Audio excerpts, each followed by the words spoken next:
आइए जानते हैं आज की कुछ प्रमुख अंतर्राष्ट्रीय खबरों को। पहले एक नजर आज की हेडलाइंस पर। सांप ने शख्स को काटा तो बदला लेने के लिए आदमी ने काट काट कर ली सांप की ही जान। कश्मीर में भाजपा नेता के घर आतंकी हमला। आतंकियों ने राजौरी में बीजेपी नेता के घर 3 ग्रेनेड फेंके। 2 साल के मासूम की मौत, 5 की हालत गंभीर।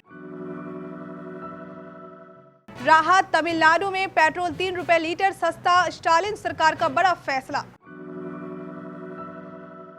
काबुल के और करीब तालिबान। अफगानिस्तान के दूसरे सबसे बड़े शहर कंधार पर किया कब्जा। देखे कहां-कहां हो चुका है तालिबानी राज। कुलग्राम मुठभेड़, बीएसएफ के काफिले पर हमले के बाद यहां छिपा था आतंकी। जवानों ने ऐसे ढेर किया। बिहार में बाढ़ ने बरपाया कहर। बुरी खबर मिली तो रात को दौरे पटना के डीएम। पंजाब अमृतसर के पौस इलाके में घर के बाहर कूड़े के ढेर से मिला ग्रेनेड। मौके पर पहुंचा बम निरोधक दस्ता। महाकाल पर प्रोटोकॉल भारी। विजयवर्गीय के लिए आधा घंटा रोक दी भस्म आरती। पुजारियों को भी नहीं घुसने दिया।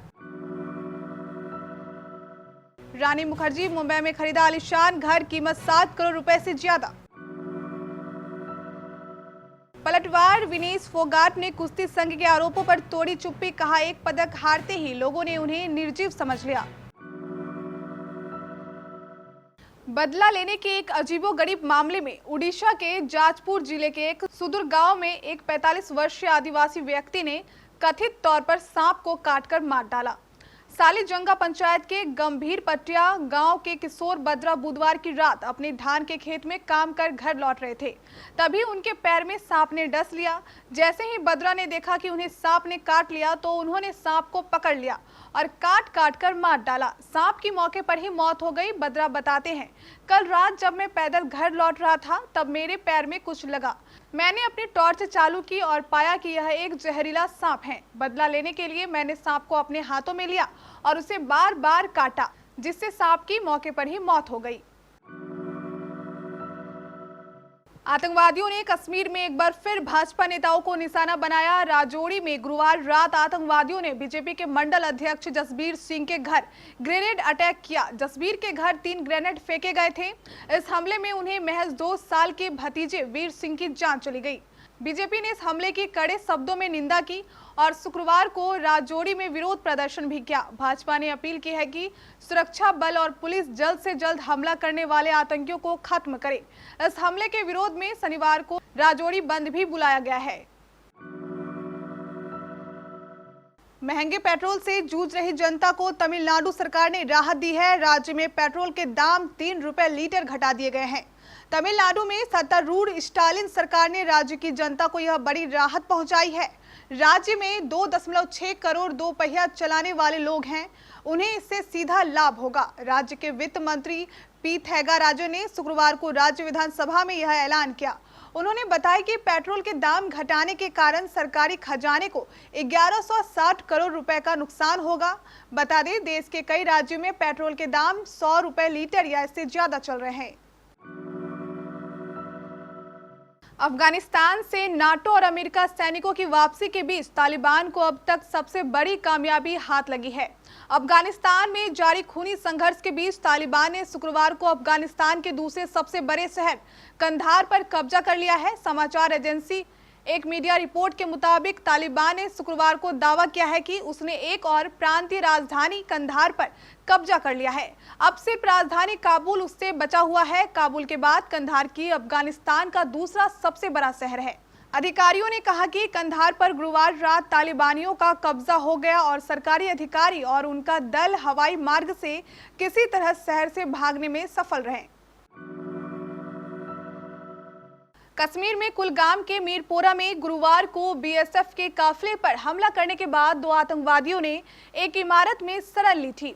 हमले के बाद जवानों ने मोर्चा संभाला और देर रात एक आतंकी को मार गिराने में सफलता पाई। मारा गया आतंकी लश्कर-ए-तैयबा का था। मारे गए आतंकी के पास से एक AK-47 राइफल, 4 मैगजीन, कुछ ग्रेनेड और एक RPG लॉन्चर सेल बरामद किया गया है, जबकि दूसरा आतंकी भाग गया। कश्मीर के पुलिस महानिरीक्षक विजय कुमार ने कहा कि रात भर और तड़के रुक रुक कर गोलाबारी होती रही और एक विदेशी आतंकवादी मारा गया, जिसकी पहचान उस्मान के रूप में हुई है। वह लश्कर-ए-तैयबा से जुड़ा था। लगातार बारिश और गंगा कोसी सहित तमाम नदियों में आए उफान से बिहार में बाढ़ का संकट दिन प्रतिदिन गहराता जा रहा है।